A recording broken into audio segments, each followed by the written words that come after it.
my first reaction was calling him, and the guy was called Gusti, and I was like, Gusti, are you okay? Yeah. And he was speaking with a low voice and acting weird kind of thing. So like, okay, this is what people call possession. And I start just saying to God, like, God, I don't know what to do in this position. Yeah. But I pray that your kingdom come to this place. I don't know. I don't understand demons. I don't understand those spiritual maps that sometimes people do in cities. I don't know anything about that. I just know that you're in control of the world and you're sovereign. Exactly. So I ask that your kingdom come in this apartment, and I start praying in the name of Jesus. Hi guys, welcome back to Rural Mission. If you're joining us for the first time, great to have you with us.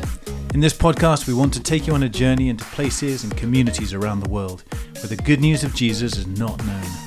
We want to show you what God is up to, how his kingdom is expanding and growing, even in the most unlikely places. I'm Matt, your host, and in this episode I'll be chatting with José. He currently lives in Indonesia, a country that has more than 17,000 islands and around 230 million Muslims. We'll be discussing the importance of the church in the global south for the mission of God, some excellent Latino theologians, and some fascinating stories from José's first few years as a disciple maker in Southeast Asia. Well, today it's a great joy to have a brother in the studio from Latin America. I think you're going to be the second Latino I've had on the podcast, so welcome, José. Yeah, thank you. Thank you for having me. Good. It's our joy that you're visiting the UK at the moment, and you're here for a few weeks, so we're going to take this opportunity to hear your story. Tell us a bit about where you grew up and how you came to faith.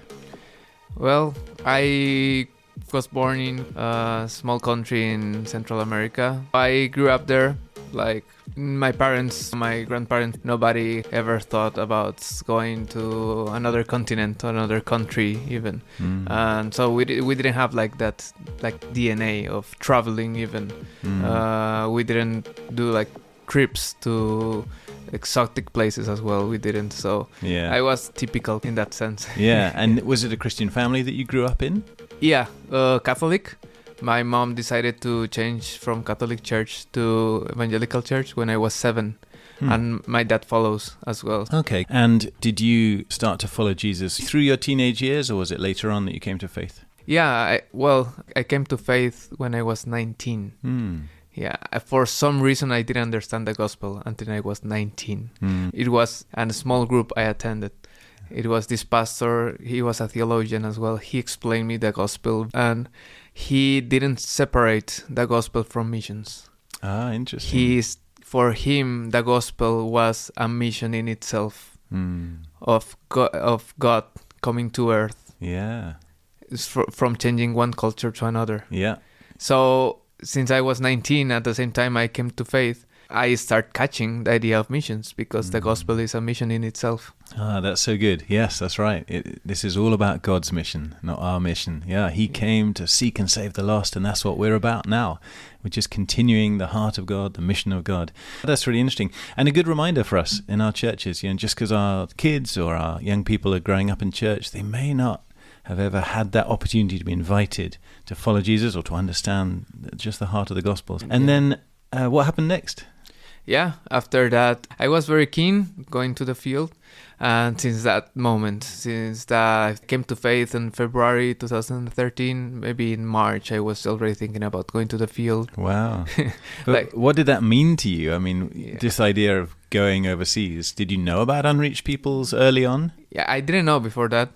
I was with this universalist idea about everybody will get saved somehow. Like every religion worships the same God, different shapes, kind of thing. Quite normal, right? Just growing up in church and not thinking about it much. No, not thinking about it at all. And from the preachings, they didn't challenge us to think about that as well. In the church I grew up. Yeah. So it was until this small group that I was challenged, and I was like, if salvation is through Christ, and there are like people not hearing the gospel, like 2 + 2 is 4 kind of thing. We have to do something about this. Yeah, it's not just for me and my neighbors. Yeah, actually, after that, from that small group, I came back to my church, and I wanted to leave my church because I felt cheated. I felt cheated because nobody told me before. Right. About the priority of God's missions today. Interesting. This church never, not even once, preach about that. So I came to my pastor and I said, like, why there's no missions ministry around here? And he told me, like, well, nobody have been interested. Do you want to start missions ministry with someone else? Wow. And I was like, oh, and I was 20 and I was 19 at the time, without just coming to faith, without any experience about anything. So it all started like that. Yeah, and when you say missions ministry, were they involved with local mission, but just not thinking at all beyond? Yeah, it is interesting because I was new in faith and I didn't know what missions was. For me at the time, missions was transcultural to the unreached, because that was this small group pastor taught me about what's missions. For me, missions was always the unreached. Yeah. Everything else wasn't missions at the time. Yeah, I see. I was really like extreme because it's like I told you, I felt cheated. Yeah. And you'd seen a gap and they hadn't talked about that key and core aspect of missions, perhaps. And so you felt, well, I've got to be all about this because nobody's talking about it. And then you're saying that as you developed and grew in your faith and understanding of Scripture, you realized that, okay, missions does involve more things, and this is one major element. Yeah. But at the time, it's like missions unreached. Everything else is not missions. That's not important kind of thing, right? It's I was growing up in that idea, which years later I just balanced. Yeah. Okay, what's God's mission? That's why I have like the question until today. Every year I do is, what is God's mission? What it looks like in this context, in this culture, in the world today. What is God's mission? Right. Because in each era, God's missions can look different. Yeah. The principle is the same, the theological aspects are the same, but the shape of the mission is very different. Yeah, and that's true in different places and contexts in the world, but it's also true in our lives, isn't it? Lord, what's my role in your grand mission now? Because we have different seasons, In this season of my life, Lord, what do you want me to do? What's my role in your purposes? Yeah, great questions. Yeah. Okay, so you're still 19, you're church leader saying, fine, you do something about mission or global mission. What happened? Well, I did what everyone which is new in missions does, and it's going to Joshua Project. And yes, a great website. Joshua Project, is it .net? Yeah, .net, yeah. We'll put that in the show notes to make sure. Yeah, it's like where is the most enriched people group and the most dangerous people group kind of thing, right? It was I was very energetic about the idea, and I was like, send me. And I don't care, I'm gonna die, like right away I come to that place, but I have to go there, right? Yeah. Just like this energetic idea. I will do whatever it takes to go there, just only go and pray there and try to communicate the gospel kind of thing, right? I was just very keen about going. Yeah, that's right. I think when you do sense an aspect of God, it does become all important and all consuming, or a call from God, it becomes everything. And yeah, that's natural to want to respond fast to that and use that energy for His glory. But then, of course, you have to think, okay, how does this actually work in practice? How do I do this? Yeah. Even if the call is good. Yeah. One of the things that motivated me is that at the time, still 19 years old, I had this mentor from Frontiers. Yeah. And he mentored me. So we started attending a Bible study group. And we must realize that at the time I've never have shared the gospel with anybody. Even in your local context. Because I was just recent coming to faith. Yeah. But I wanted to go to the unreached. And this mentor from the organization, every week we study a passage, Bible discovery group, like reading the passage and just asking questions to the passage. And what are we going to do this next week and with whom I'm going to share with. Okay, so he got you, practicing sharing in your own context, so that you'd be preparing in disciple making and discipleship when you go overseas. Yeah, and he showed me everything he knew at the time. He shared me all the context. When there was an activity about missions, he will invite me. He will really mentor me and modeling me at the time. Wow. So that was very key because I just catch the DNA. Yeah, enriched people groups, priority, and I have to go there no matter what. And I have this conviction that the church have to send missionaries, and that's what got away, because first, no missions agency wants to send someone without a church. Yeah, exactly. Right. The church leadership have to say, yes, we trust this guy, we will get behind this guy or this lady, and we want to pray for them, we want to support them, we want to bless them financially, so that it's our mission. I mean, first it's God's mission, then it's our mission as the church in another country, and thirdly it's your personal, calling, I think. Yeah, and then we start with this missions ministry when it was a transcultural missions ministry. It was a misunderstanding, because I was saying all the time, let's do missions, and the pastor was saying like, okay, let's go to the streets. Yeah. And I was like, no, like the real missions, because at the time I couldn't communicate what I was thinking about transcultural and rich people. Cross-cultural, transcultural. Yeah, you just didn't have that vocabulary. I didn't have like the vocabulary, the basis, and everything. So it was a long process. Understanding that I had the responsibility to communicate properly for other people to understand what I was saying, especially because this federation of churches is not a denomination, but it's like a network of churches. The head pastor said like explicitly, transcultural missions are not effective.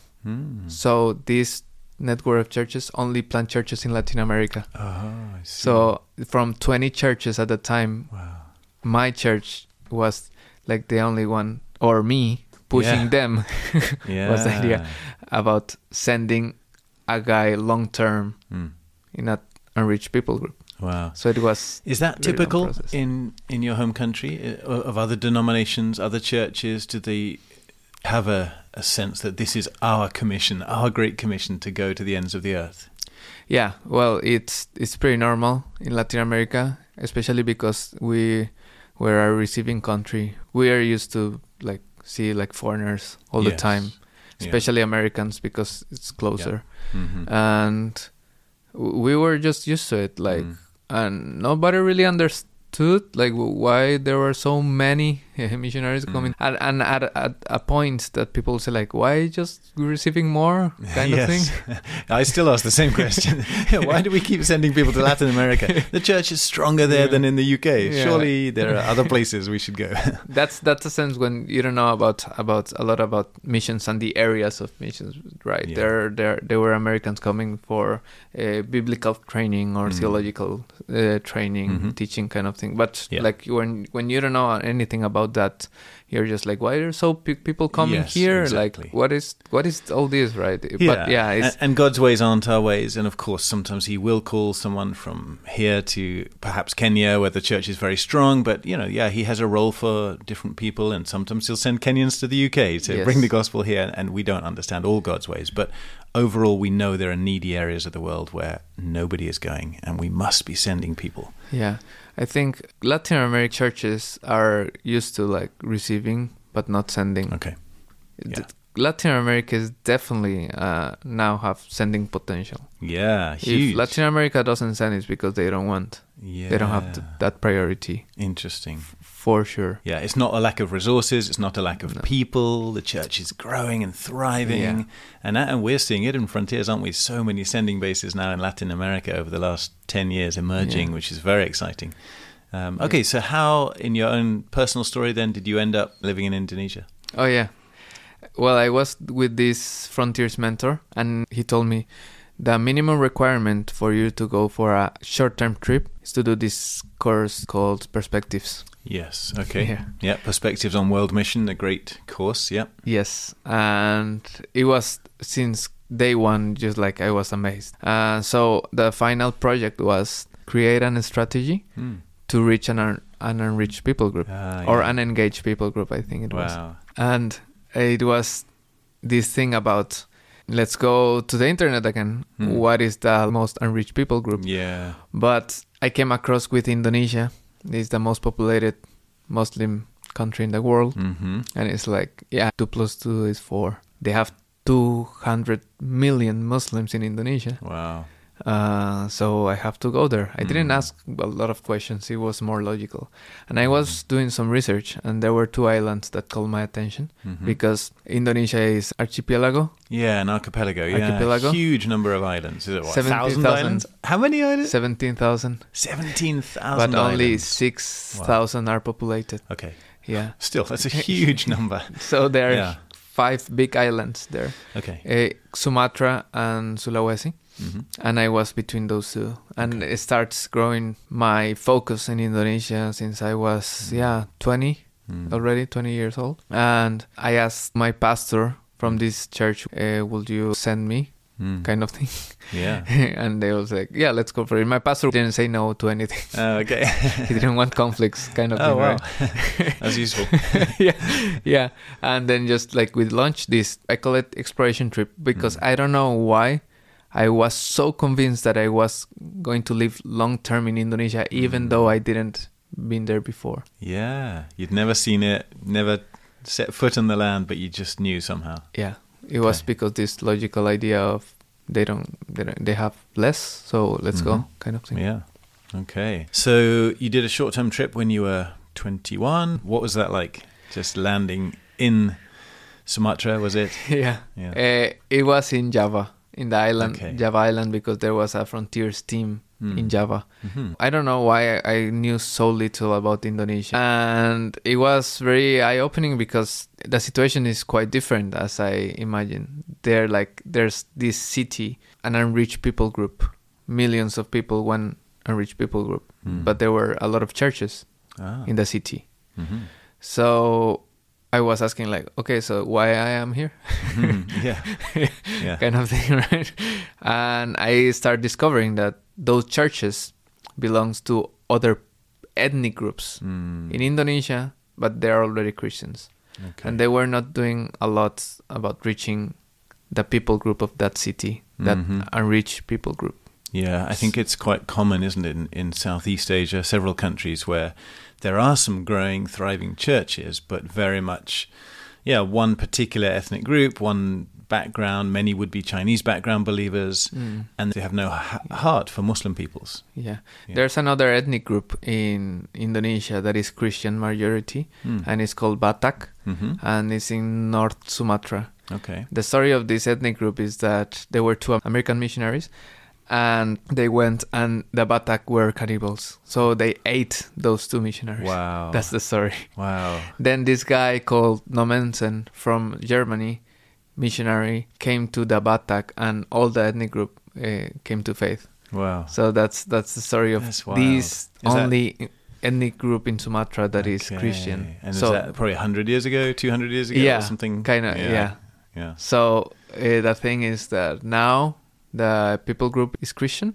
and they have churches all over Indonesia because they are famous because they do business all around Indonesia. Yeah. So there's a lot of Batak churches and Chinese churches. And when I realized that those churches belongs to one specific ethnic group, I will say like, okay, so the question is, why are they not doing any efforts to reach their community? That's the challenge in Indonesia, actually. Yeah. There are islands. There is another team from Frontiers there reaching an island that have 0 churches. There are cases like that. Yeah. But the majority of Indonesia is like, there are churches from this ethnic group. Yes. In an unreached city. It's really curious seeing that. So in one city, you can have 500,000 people who have no clue about the gospel, and nobody who from their ethnic background would be sharing the gospel with them. Yeah, there are some aspects that I understand. The first one is that Christians are bullied in high school, since they were kids. Okay. Maybe they were playing with Muslim friends and people will say, oh, you eat pork, oh, your parents drink alcohol, oh, you're kind of thing, right? Yeah, because they're the minority and they're not well understood, or they're just different. Yeah. And I can understand that some Christians in Indonesia can have this trauma, like, oh, if I share with this one, I will go back to my childhood. Yeah, that's true. Mock. And same in Pakistan where I was, that there is a small church, 3%, 4% of the whole country. So the Christians are a very small percentage. They're the lowest caste. They're the poorest of all Pakistani people because they came from the old Hindu lowest castes. And so, yeah, they feel very scared of the Muslim community generally, and blasphemy laws, all sorts of reasons why they're a bit scared to share their faith. Yeah. And it's like when the economic crisis in 1998 was happening in Indonesia, a lot of Indonesians blamed the Chinese. So they were more in detention, and there was a massacre. Like really? They were killing Chinese kind of thing. Mostly in Jakarta, but in other cities in Indonesia. Going to the stores, break into the stores, and kill some of them. So there was this division between the Chinese and Indonesians. It was even more pronounced. And in religion terms, you can understand a little bit like that. It was a tragedy occurred in an economic crisis in Indonesia. So you can understand. It's like the Jews and the Samaritans, isn't it? You know, even though they're your neighbors, they've become over history and time, through politics, through economics, and then theological differences, there becomes this animosity, this enmity, and why would I share the gospel with them? It's like Jonah feeling called to the Ninevites even. You know, I don't want to go and share the gospel with them. They're the enemy. It sounds a little bit hard, and I understand, especially for the Indonesian listeners, if there are some Indonesian listening to this podcast. It is a little bit harsh. I'm just telling this like very natural way, but it's just it is something in history. 1998 is like yesterday. Yeah, it 25 years ago. Nothing. It's nothing.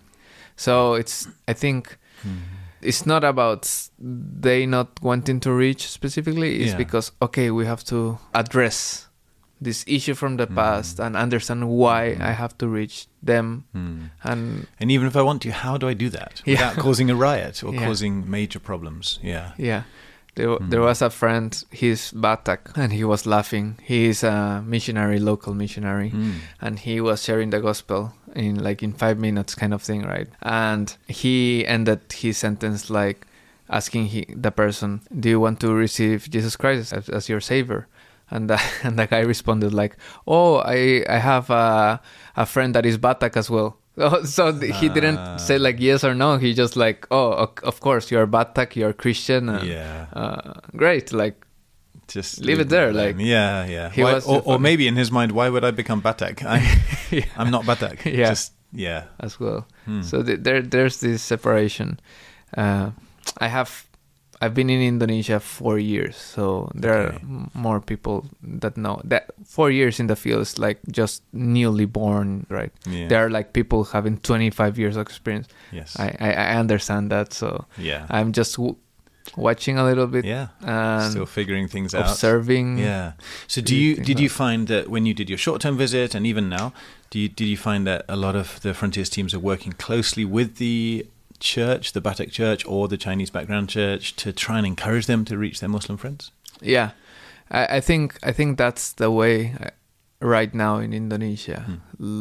Partnering with locals is so crucial, because if we talk about indigenous movements that emerge from that ethnic group, we have to talk about sending movements in Indonesia, meaning Indonesians catching the vision and Indonesians sharing with Indonesians the vision. That's right. That's an indigenous movement. If not, that will be a foreign movement, right? There is a role for the foreigner, but it's often behind the scenes, coming alongside, just lighting a little fire, that will just spark off and catalyze a movement. There's churches in Indonesia I've seen that they use a lot of foreign material. I mean, when we're talking about missions, we are talking about the same figures like William Carey, Hudson Taylor. All is kind of the same training in Indonesia when we talk about missions. But what is interesting, I came across the missions course in Indonesia, and they were talking about missionary movements that occurred in Indonesia since 100 years ago. So obviously they are already creating local stuff. It's not always foreigner stuff. Good. It's quite sad, right? Just following like a guideline of foreign kind of thing. Yeah, exactly. And sadly, that is often the way. Whether it's in church and with church theology and church practice, or missions, the more local it can be, local owned, local driven, local language and culture, then it's going to be so much better. Yeah. So let's get back to your story. Yeah. You did the short-term trip, and did that just make you feel, yes, 100%? I thought it was Indonesia. Now I know it's Indonesia. Yeah. I went 2 months to Indonesia, 1 month to Malaysia, 2 months going back to Indonesia, and a little bit of time in Thailand. Oh, okay. But mostly Indonesia. I went back to Latin America. I start doing these events, telling like people, the supporters, churches and everything. Yes. What was Indonesia looks like. And it took me 4 years to go back again to Indonesia. Okay. Yeah. Because surprisingly, my church was doubting a little bit more about sending me back for a long term. Okay.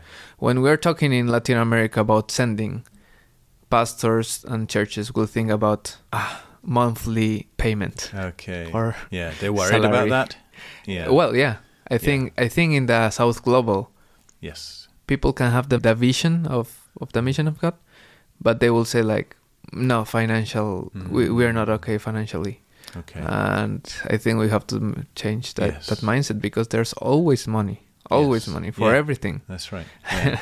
And there was one pastor in my church that was stopping that process, me going out again. Okay. For some reasons I don't know until now, this pastor got fired, and then 1 year later I was in the field again. Okay. So what did you do? What else did you do in those 4 years? Did you get some theological training during those years? Yeah, I came back from Indonesia. I felt that I had addressed theological issues that I had, and so I started the seminary at the same time. Okay. I came back. Now, we're going to come back to that, because I know right now you're doing a master's. So I want to bring the listeners up to speed with where you are now and what your life is like now out there in Indonesia. Yeah, I really want to hear about some of the Latin American theologians that, some are famous, René Padilla, Samuel Escobar, that I've come across, but many of us won't know the context there. So we'll come back to that later on. Let's just fast forward at this point to going out long term. By this time, your church is behind you, or the network of churches, hopefully, are behind you, and off you go. You're joining a team in Sumatra. Who is out there? Were you joining a healthy team of 6 people, 8 people? What did it look like on the ground? So, 2019, I was 26-year-old. And finally, my church said, we're going to send you. So I start doing all the process. Came to Indonesia, to my city in Sumatra. And there was 3 families. And so I joined them, 2 Latin families and 1 American family that they were there since 2014. And it was challenging, because, I was the only single in the team. So, different dynamic. But I was with the same energy. So, it's just like, I will do my thing. Yeah. Did you live on your own, or did you live with one of the families? I lived by my own. And I think it's a little bit of who I am, right? It's just like I feel better living by myself and having this time with people, and having my times by myself to recharge, kind of thing. And what are some of the major cultural differences between your home and Indonesia? Like, are they similar climate, for example? Describe what it was like to just be there. Yeah, I think Indonesia, it's quite similar in some aspects. Both are tropical countries, so I wasn't surprised about the heat or the rainy season that it rains every second thing. We both are indirect cultures. Other people in the team, it was like, why is she or he saying that if he or she didn't mean it? And I was like, oh, I can understand that. Because I do that all the time. Interesting. Same with us as Brits. Yeah. We're quite indirect. I just discovered that. Yeah. Yeah. And you don't stand out. Dark eyes, dark hair. You're not sort of white and blonde hair and completely different walking down the street. I don't suppose. I mean, maybe they know you're foreign, but it's not completely different. Yeah, they think that I'm from. There were two countries. They said like I was from Pakistan. Oh, yeah. Wow. I don't know. Yeah, maybe. Yeah, okay. I don't know. I've never been Pakistan or Turkey. Okay. There were a couple of Turkish guys that starts speaking with me in Turkish, and I was like, well, it's really cool, but I don't understand. Nice. Yeah, typical Southeast Asian city, messy, unplanned, a lot of motorbikes everywhere, very hot, noisy, pollution, people great, very friendly, very easy to make friends right away. They appreciate foreigners, so you just like you start speaking with somebody, you can ask their number. Next day, you're drinking a coffee, staying at their house, or they are staying at your house. Yeah. Very easy. That's cool. To share, and very easy to start talking about religious things as well. So that's a very positive thing I found in Indonesia, because it's not like taboo talking about religion. It's just like it's our daily life, where there's a mosque there, there's a church there. I have some Muslim friends would say like, I have Christian friends, they eat pork in Christmas. I know what is Christianity, eating pork, drinking beer in Christmas. That's Christianity kind of thing, right? I know what's Christianity, obviously. Okay, so lots of misunderstandings, but an openness to talk about it. Yeah. I want to mention an event we've got coming up in the UK on Saturday the 18th of November. It's our Frontiers Neighbours and Nations Day conference in Oxford, where we'll be gathering to worship, to pray, and to connect with you, our friends and supporters. There'll be seminars to encourage and equip you, time for you to meet workers from the field and those preparing to go, a free lunch, and even a live Raw Mission podcast where you can be in the audience. Reserve your place on our website or email booking@frontiers.org.uk.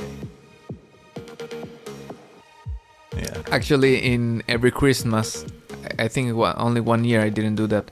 I invite my friends to my apartment. I didn't decorate anything because obviously that's not Christmas decorating, right? And in a Muslim country that wouldn't be beneficial for our work there. So one of my friends came to my apartment and he was like very excited, and he asked me like, so where's the beer? And he was like very afraid of like eating something that had pork in it or non-halal kind of thing, right? And I asked them, a group of people, I think that the first Christmas I did like that. The second one, there were like 8 of them, all Muslims. 6 guys, 2 women. And I asked them, do you really know about what's Christmas about? And they was like, not really, they said. And I start with the Injil, with the New Testament in Indonesian. I start reading. Reading this, and what do you think about that? And I said to them like, you know that story is in the Quran as well. You know the story of Isa al-Masih in the Quran. And we started talking. It was like small circle. My apartment is very small. But I have like a small living room, and we were just talking for 1 hour or 2. Like, do you know that? And cool. And one of them said, I know that. And another one, you see, there was like this image came to my mind right now. That is, we were speaking.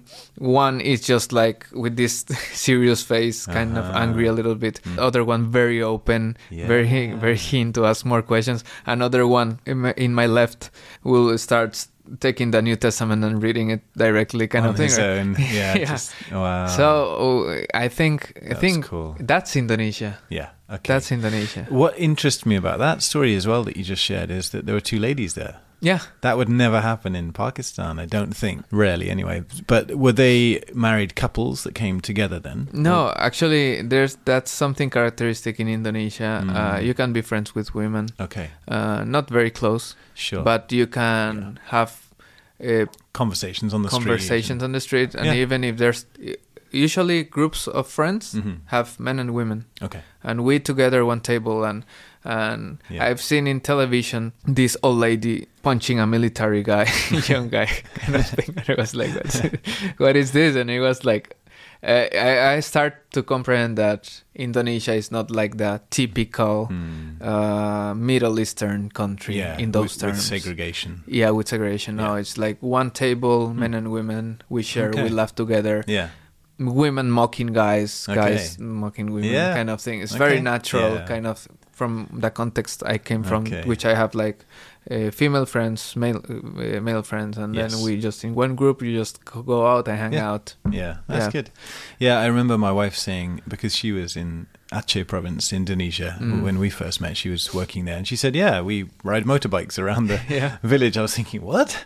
That would never happen in Pakistan. Sorry, but yeah, every Muslim society is a little bit different. Yeah, and they have different cultural rules, and totally. You just have to learn them when you get there. Were you learning language immediately? Yeah.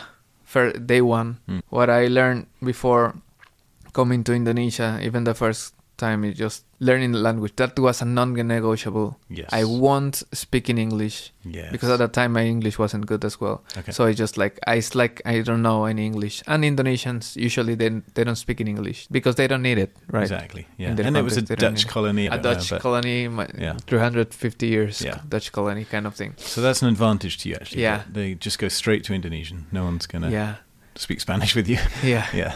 And my strategy to learn the language was spend the most amount of time with people and I will learn the language. Yes, exactly. Every day, if you're tired, if I believe that I reached my limit that day, be there passively speaking, half sleep kind of thing, because your ear is working. Yes, you're still soaking it up. Yeah. So now that's true. I remember the same thing. In the first year, sometimes I would fall asleep in the corner. I was so tired and my tongue was trying to make all these sounds, and eventually you're just trying to follow the conversation. You just give up and you just fall asleep in the corner. But it's good. You're just hanging out. You're being there. You're soaking up the atmosphere. Yeah, and Indonesians will do that. They were just in a group. Oh, I'm sleeping, and then just like go sleep. Did they stay up late? Yeah, put their like arm as a pillow, and then we just continue talking with all this noise. It doesn't matter. Good. So it's part of being part of the culture, and I think that language learning for me, and I will say this for the majority of people learning the language, is not about how intelligent you are. Learning the language is more an emotional process. How you manage frustration during the language learning. It's not about the IQ, it's about how you face those times when you're in a group of people and 10 people around you are laughing at you because of your pronunciation. Yes. How you manage that. Yes. And do you push or you hide? Can you laugh with them? Can you laugh at yourself? Can you persevere? Yeah. Can you be a fool for Christ? Yeah. Really? Yeah. No, that's true. Yeah. It's annoying at first. It's embarrassing. But then you push through and you get better. And then people are more encouraging as you get better. Yeah. Okay. So tell us some stories of some of your friends, some of the people you've interacted with that you're seeing maybe God's at work in this person. Yeah, give us some anecdotes. Yeah, it was very surprising. The first year, it was really focused language. I was telling people about Christ because I didn't want them to know me as an atheist or somebody that doesn't care about religion. Yes. Since day one, I was just carrying my Bible, putting my Bible there. They come to my apartment, put visible, the Indonesian one. Some of them open the Bible. What is this? What do you believe? Are you a Christian? They will ask me. And I start conversation like that. Some of them open the Bible, read a little bit. Some of them show me like YouTube apologetics, Muslim apologetics. Dr. Zakir Naik, check this out. Yeah, okay. That was the one he showed me that time. But when I was 1 year there, I have this local friend, Indonesian, Batak, but really focused in missions. Really rare. Very focused, very keen to reach that unreached people group in that city. And he called me once and he told me, there's someone that wants to know a little bit more about Jesus. Come here tonight at 7 and he will come here and we will share with him. 1 year and 2 months been there. And I came to his house. He was there and my friend was there. So the three of us were there. And we were with my language and with my friend do the majority of speaking, obviously. And I was trying to chip in a bit. To explain him a little bit as well. And my friend asked me, do you want to do a Bible study about baptism next week so we can see if we can baptize him? Wow. So I made the Bible study and I prepared 3 pages about what was the meaning of baptism, because they don't have an idea of what that concept is rare for them, right? We made the Bible study. He was saying, okay, yeah, I want to get baptized. So we baptized him in the bathroom of my friend. And we started discipling him for a year, every week. And we asked him, we're like, why did you was attracted to know about Christ? And it was a funny, kind of weird story, because he had some financial issues, and he was really frustrated.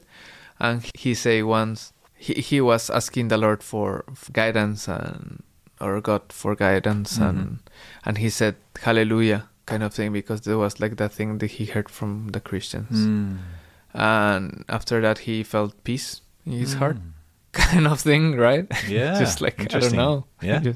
I won't question that. For me, it's kind of funny. That's weird, what started strange. him on the journey. And started him with the journey. He had some Christian friends and a family of him, and started explaining a little bit. But he didn't live in Palembang, in my city. And then contact my friend, so we just came together, and that was it. It was pretty strange, because 1 year there I didn't expect that, and I was sharing with more people. They wouldn't hear me, and this was this guy that said hallelujah and felt peace, and now he was baptized. That's so cool.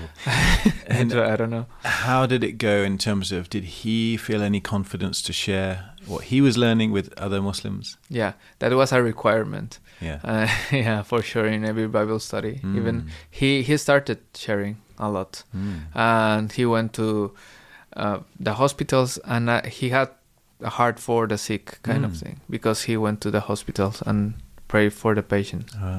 He was telling people, it doesn't matter if I pray in the name of Isa al-Masih, of Jesus, and people say in the hospital, and kind of thing. Never, not that we know, a miracle happened with that process, with him sharing, praying, sharing the gospel with friends, with his wife. That before coming here, I heard that his wife was baptized 1 month ago from now. Really? 1 month ago, kind of thing. Amazing. And he was 3 years already in the faith. In the faith. Wow. And because he's married, so he started that process with my friend and his wife. So I just thought let them do it. Let them do it, yeah.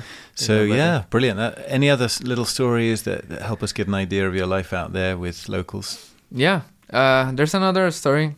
At the same time this was happening, there was this guy, Agus, and he had a dream of a cross, a shiny cross. He knew at the time that this cross was the Christian's cross, because he went to Korea to work there. Okay. There was a Korean church that have space for people that work there illegally. Yeah. And they were they were having this center for people that are Indonesians that were working in Korea. He had services every Sunday, but he never understood what was that about. And 20 years later, he had this dream in my city of a cross, shiny cross, and he starts looking for a church. He said that he was in front of a church and he was very scared to go in, because he thought that Christians wouldn't accept Muslims. Maybe I will go expelled from this church kind of thing. They might turf him out. I think he's a spy or something. Happens in Pakistan. So he contacted another friend, and this another friend was a friend of my leader. So my leader start discipling him, and so was very cool. But this guy took 1.5 years to get baptized. Agus. And it was as simple as that. He recognized that the cross of the dream was the cross of the Christians in Korea, and now he wants to learn about the Bible and Jesus. Wow. Kind of thing. So I say all the time when people ask me, what do you expect being there? And I will say like for God to do more miracles, because sometimes like we try so hard to convince people and trying to look for the better strategy, and those two stories are representative, like to come to the conclusion that it's God's work. We are there to disciple, we are there to baptize, but we are working together with God. Yeah, he's usually started the story ahead of us. Yeah, before we came, something's happening. Even in someone's 20 years life, ago. And we're available so that if someone is ready, the Lord can bring them to us to move them forwards in the faith journey. Yeah. What are the ethnic groups where the gospel is less accessible? That is the question for me. That's right. And how can we be available for them? That's right. For the moment they want to hear, and we actively preaching the gospel in those less accessible places in the world. Yeah. I think that's a little bit of what I'm thinking the last year. That's so key. That's right. I often say the same. What if someone has a dream, or even less miraculous, they come across something on TV in the Middle East? Where do they go? Even if an interest is sparked, or they're suddenly fascinated by Jesus because they had a dream. Well, who do they talk to? Who can disciple them? I mean, you have to have people on the ground who can speak their language, who they can find. Yeah. And of course, if it's local believers, great. But sometimes there just are no local believers around. Yeah. This is great. I love hearing the stories. Any more like that? Yeah, it was another one was pretty rare as well. I live in a 2-story apartments, 10 apartments. I live in the second floor, 9th apartment. That guy from that number 10, he was a friend of mine, and we shared a lot, Muslim as well. And once I was playing basketball, I have my cell phone there. I didn't know he was calling me. Like when I pick up my phone, I have like 5 missed calls. And I said, well, something happened in my apartment maybe, right? Or he needs help, kind of thing. Yeah. And so I texted him, and she's like, oh, let me know when you're here. So I came back to my apartment. I was, why is he not outside of his apartment waiting for me, kind of thing. And when I asked him again, I knocked his door, and it was like there was the window have a curtain, but I could see like through the window, and I saw him like running from his room to the door to open, and they told me like there's a ghost there, kind of thing. And okay, so I thought like, what should I do? So I want them to be calm, so I go inside, like calm, like nothing happened. I was like, okay, what happened? And I asked him, oh, people were calling my name when I was taking a bath. I'd make a little joke just to release the tension a little bit. And I heard something in the back, someone moved something in the back, kind of thing. So weird stuff that happened in the apartment. And we were there talking 1 a.m. We were talking just for them to be more calm. And they asked me, are you not afraid living by yourself all the time? And I was like, no, because I believe in Jesus. And I believe that if you are in Jesus, you have this peace that you wouldn't get it anywhere else. And I asked them, do you want me to pray in the name of Jesus for this not happen again? And we were sitting down in the apartment, in his apartment, and I started praying, and he passed out. Oh. Yeah, like he collapsed on the floor. Yeah, and he crashed his head to the floor, and was like, oh, okay, this is not normal. And because I'm not that spiritual or not that charismatic, I thought like this is a health issue. Yeah. Well, it's possible. My first reaction was calling him, and the guy was called Gusti, and I was like, Gusti, are you okay? Yeah. And he was speaking with a low voice and acting weird, kind of thing. So like, okay, this is what people call possession.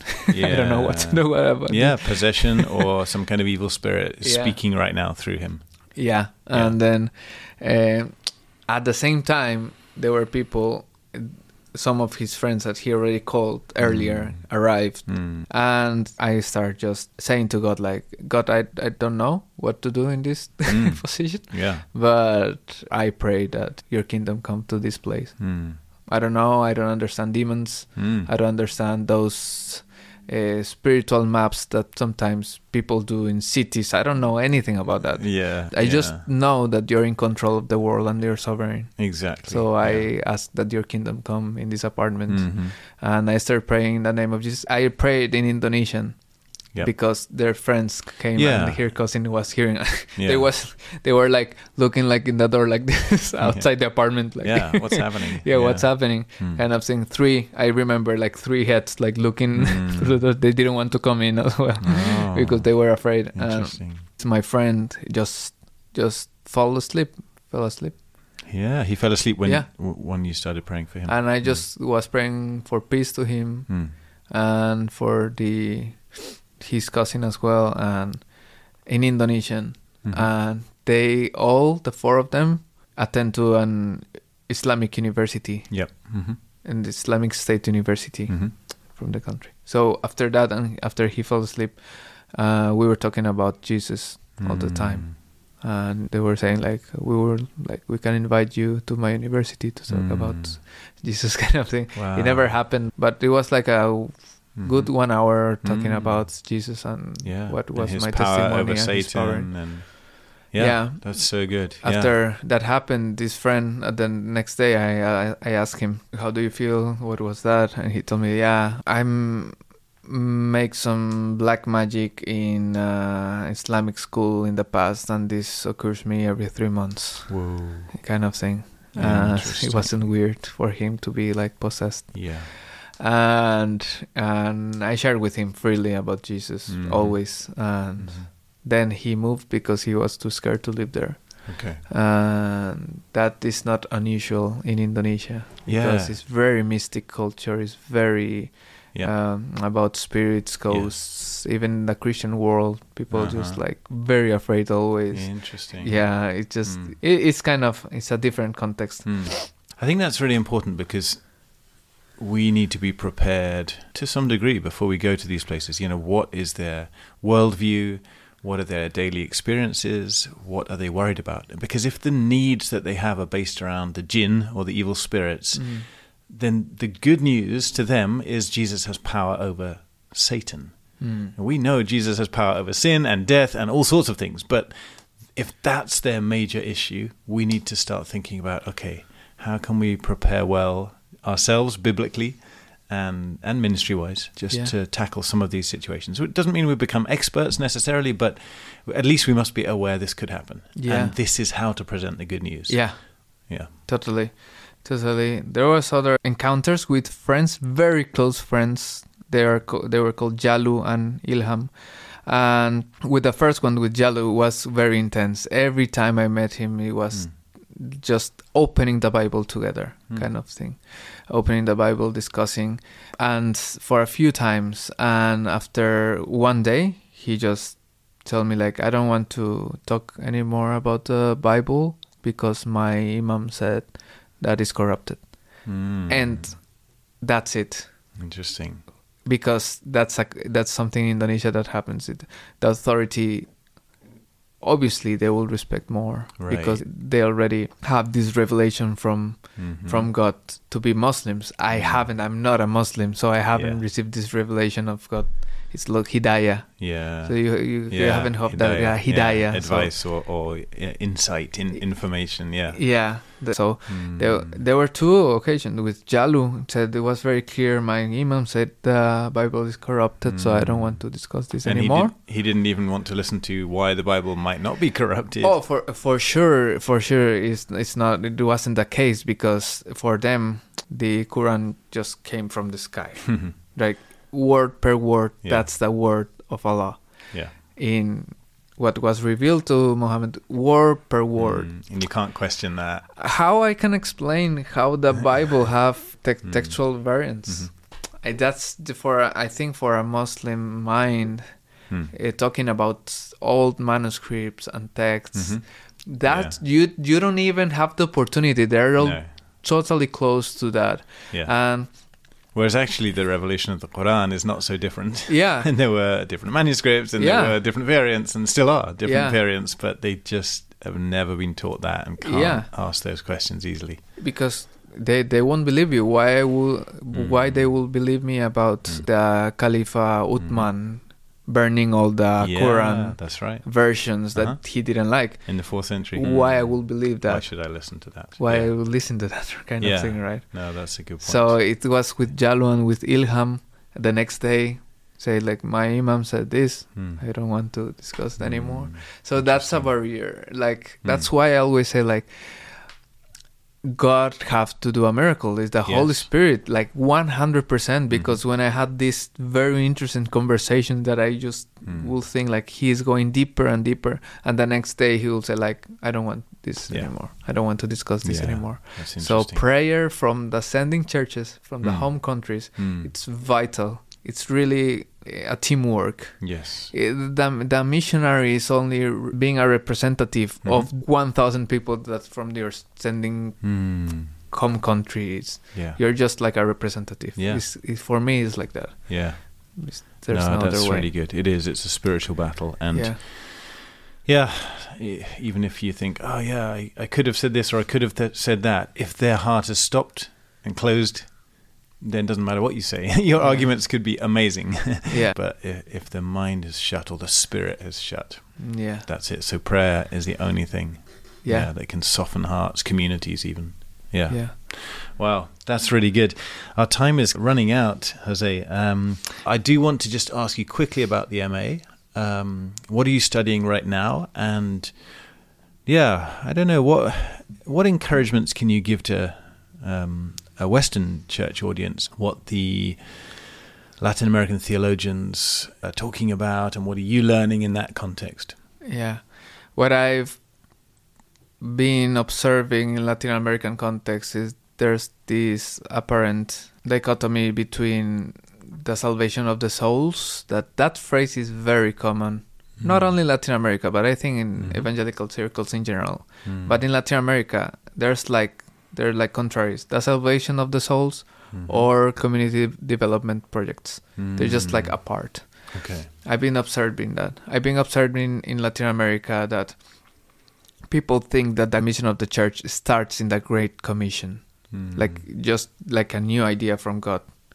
Great Commission, specifically Matthew version. Okay. Right. Yeah. So that's the second thing. There's a gap between the Old and New Testament. So they don't see the heart of God for all nations throughout the scriptures. And I start reading Latin American theologians, like you mentioned, René Padilla. René Padilla is one of the speakers in the Congress of Lausanne in 1974, 1975, I think. And he exposed this idea of holistic mission or integral mission. That was, he said, like, there's no contradiction between the preaching of the gospel and the community development, social justice. It's like two wings of the plane. Right. He said something like, people will believe by hearing and they will believe by seeing what those people that preach, how they act, kind of thing. Yeah. So I was translating in my mind. Sure. But a little bit like that. And it's really inspiring because we're used to in Latin America to read about the North Global theologians. It's always those resources in English and everything. There's still a big number of Latin American theologians that the people until today, 1975, it's so far in history, it's like 50 years ago. And people right now in Latin America, they are not reading about Latin American theologians. And that's very it's a shame. And and they expose already about holistic mission, very well done. Sometimes in Latin America we don't appreciate things that come from our own culture. We are already looking to the north, kind of thing. Right, and like you said, with the first, you talked about that place where they were cannibals, and the first two missionaries, they were killed and eaten, hundreds of years ago. But they probably didn't come in speaking against cannibalism. Yeah. They come in speaking about the value of human life and who God is as the creator. And society starts to change and practices start to change because the mind is exposed to the truth about Yeah. humanity and God. Yeah. What's the core of their worldview? What's the core of their beliefs? Yeah. And how the gospel can transform that. Yeah, learning. Jose, this has been so good. I've really enjoyed learning more about a part of the world that I don't know that much about.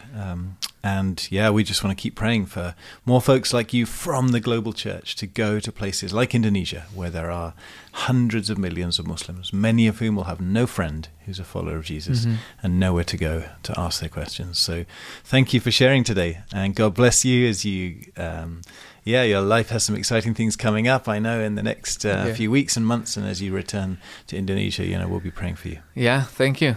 We need it, especially because we usually doesn't have a clue what we're doing in the field sometimes. And sometimes God talk in this miraculous way. And we're just expecting that being accessible to people, transforming the city, the ethnic group, and you're just hoping that God do something, because That's we're right. partnering with God in this work. It's his work. Yeah, thank you for having me. Thanks, brother. All right, God bless. Bye-bye. Thank you. Bye. Thanks for being with us today, guys. As we close, I want to offer you a gift. It's a beautiful invitation to come and join in with the mission of God, the transformational, life-giving gospel work that he has set before us. The Lord asks in Isaiah, "Who will go? Whom shall I send?" Could it be you? Might you be willing to lay it all down, to give up everything for the one who gave up everything for you? To join one of our teams in Central Asia, the Gulf, Africa, Asia, the Balkans, or the Caucasus? Or to support some of our work through prayer and finances? If your heart is stirred to respond, do reach out to us. You can contact me on matt@frontiers.org.uk, or visit our website, frontiers.org.uk, or you can check out our social media platforms @FrontiersUK. God bless, guys, and do join us next time for some more inspirational and challenging stories.